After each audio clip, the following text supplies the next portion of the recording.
ബംഗ്ലാദേശ് പ്രധാനമന്ത്രി സ്ഥാനം ഒഴിഞ്ഞ ഷെയ്ഖ് ഹസീന ഇന്ത്യയിലേക്ക് കടന്നിട്ട് കുറച്ച് ദിവസങ്ങളായി. അതിനുശേഷം ഒരു തവണ പോലും നേരിട്ട് പൊതുമധ്യത്തിൽ വന്ന് സംസാരിക്കാനോ ബംഗ്ലാദേശിലേക്ക് തിരിച്ചു പോകാനോ അവർ ശ്രമിച്ചിട്ടില്ല.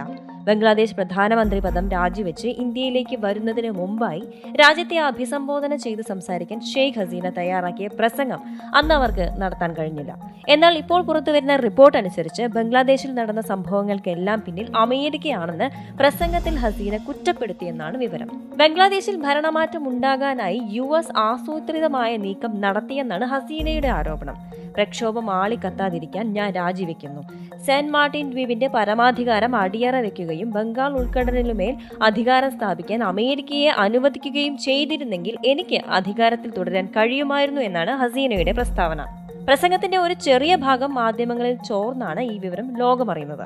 ഹസീനയുടെ മകൻ സജീവ് വാസേവ് ഈ അവകാശവാദങ്ങളെ എക്സിൽ എതിർത്ത് സംസാരിക്കുകയും ചെയ്തിരുന്നു. തന്റെ അമ്മ അമേരിക്കയെക്കുറിച്ചുള്ള ഇത്തരമൊരു പ്രസംഗം തയ്യാറാക്കിയിട്ടില്ലെന്നാണ് സജീവ് പറഞ്ഞത്.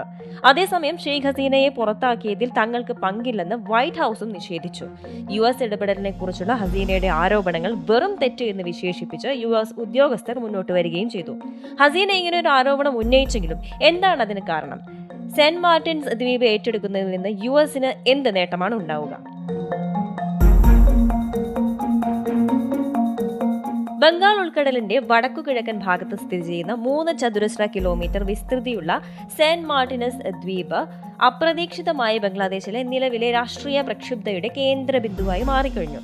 പ്രധാനമായും മത്സ്യബന്ധനത്തിലും കൃഷിയിലും ഏർപ്പെട്ടിരിക്കുന്ന ഏകദേശം 3700 നിവാസികൾ ഈ ചെറിയ ദ്വീപിൽ വസിക്കുന്നുണ്ട്. പവിഴപ്പുറ്റുകളാൽ സമ്പന്നമാണ് ഈ ദ്വീപ്. മ്യാൻമറിനടുത്തുള്ള ദ്വീപിന്റെ തന്ത്രപ്രധാനമായ സ്ഥാനവും സുപ്രധാനമായ സമുദ്രപാതകളുമായുള്ള എളുപ്പപാതയുമായതിനാൽ പ്രമുഖ ആഗോള ശക്തികൾ, പ്രത്യേകിച്ച് US പോലുള്ള രാജ്യങ്ങൾക്ക് ഇവിടെ ഒരു നോട്ടമുണ്ട്.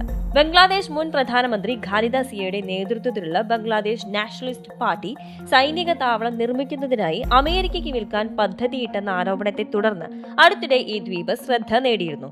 പകരം ബംഗ്ലാദേശ് തിരഞ്ഞെടുപ്പ് പിന്തുണയ്ക്ക് അമേരിക്കയുടെ സഹായമായിരുന്നു അവർ പ്രതീക്ഷിച്ചത്.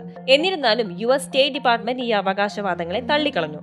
ബംഗ്ലാദേശിന്റെ പരമാധികാരത്തെ മാനിക്കുന്നതിനും സ്വതന്ത്രവും നീതിയുക്തവുമായ തെരഞ്ഞെടുപ്പിലൂടെ ജനാധിപത്യത്തെ പ്രോത്സാഹിപ്പിക്കുന്നതിനുമുള്ള പ്രതിബദ്ധത അവർ സ്ഥിരീകരിച്ചു. ബംഗ്ലാദേശിൽ സെന്റ് മാർട്ടിനസ് ദ്വീപ് നിർണായക പങ്കാണ് വഹിച്ചിട്ടുള്ളത്. 1900-കളിൽ ബ്രിട്ടീഷ് ഇന്ത്യയുടെ ഭാഗമായിരുന്നു ഈ ഐലൻഡ്. 1937-ൽ ബ്രിട്ടീഷ് ഇന്ത്യയിൽ നിന്ന് മ്യാൻമർ വേർപെട്ടപ്പോൾ ദ്വീപ് ഇന്ത്യയുടെ ഭാഗമായി തുടർന്നു.